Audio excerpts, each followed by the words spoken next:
Good morning বন্ধুরা, সকালবেলা চলে এসেছি আবার একটা নতুন ব্লগ ভিডিও নিয়ে। তো তোমরা দেখতে পাচ্ছ আমি সকালবেলা ঝাড় দিয়ে ঘাটে চলে এসেছি থালাগুলো নিয়ে। আমার থালা মাজা হয়ে গিয়েছে, তো হাঁড়িটা ধুচ্ছি কারণ ঘাটে জল নেই, তো তার জন্য সকালবেলা স্নান করে চলে এসেছি পূজা করতে।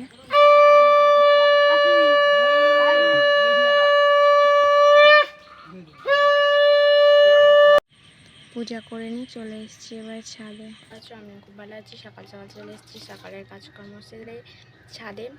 তো ছাদে গাছ কটা আমি দেখতে এসেছি কারণ এখন প্রায় 9:30 মতন বাজতে যায়, তো খুব রোদ উঠেছে। তার জন্য আমি গাছগুলোকে ছাই করতে এসেছি। দেখতেই পাচ্ছ গাছগুলো কত রোদ দেয়, তো আমি গাছগুলো ছাই করে দেব আর তোমরা দেখতে থাকো। আমাদের বাড়ির চারপাশটা তোমাদের আজকে দেখাবো।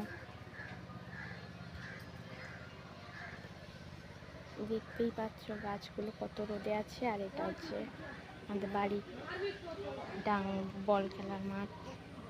তো কি রোদ উঠেছে, তো তোমরা দেখতেই পাচ্ছ। আমি তো চোখ তাকাতেই পারছি না, তার জন্য আমি নিচে পালিয়ে যাচ্ছি।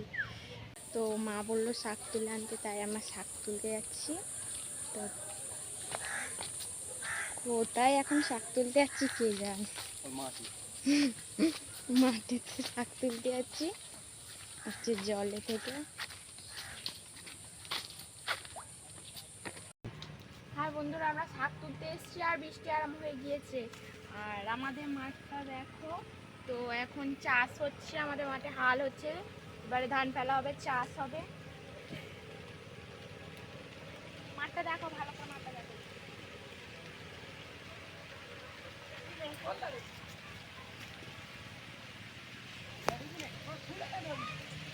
খুব জোরছে বৃষ্টি এসে গেছে, তাই এক শাক তুলবো না বাড়ি।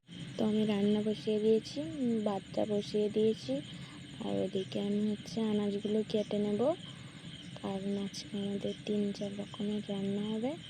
তার জন্য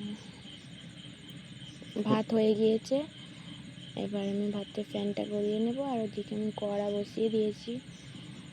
আর ফ্যান গড়াতে গেলে আমার খুবই ভয় লাগে, তার জন্য আস্তে আস্তে ফুঁক দিয়ে দিয়ে ফ্যানটা গড়ালাম।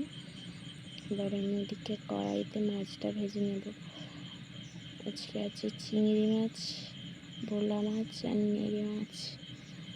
তো কড়াইতে তেল দিয়ে আমি মাছগুলো ছেড়ে দিই। তো তেল গরম হয়ে যেতে আমি মাছগুলো ছেড়ে দিলাম। মাছগুলো ভাজা হয়ে গেলে আমি তরকারি বসিয়ে দেব। সো গাইস, আমার রান্না শেষ। আর তোমরা দেখতে পাচ্ছ যে কেমন মেঘ করেছে, অন্ধকার হয়ে গেছে চারিদিকে। আমি তার জন্য ছাদে এসেছি তোমাদের সঙ্গে একটা ভিডিও বানাবো বলে। তো বৃষ্টি হয়েছে অল্প, একটু একটু করে বৃষ্টি পড়ছে, আর ফের মেঘ করে এসছে। আমার রান্না শেষ হয়ে গিয়েছে। আমার সারাদিনের আজকে এই অবধি কাজকর্ম শেষ।